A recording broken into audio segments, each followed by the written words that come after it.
Välkommen till Gran Canaria.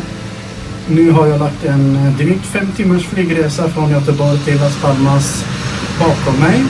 Och ja, bakom mig så ser ni utsikten på hotellrummet, balkong, ut mot havet, helt underbart.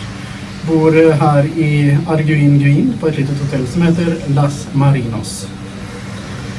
Så vill du följa med nu i 2 veckor och se hur det är här på Gran Canaria. Jag ska göra lite utflykter, bada såklart, prova på lite olika typer av mat.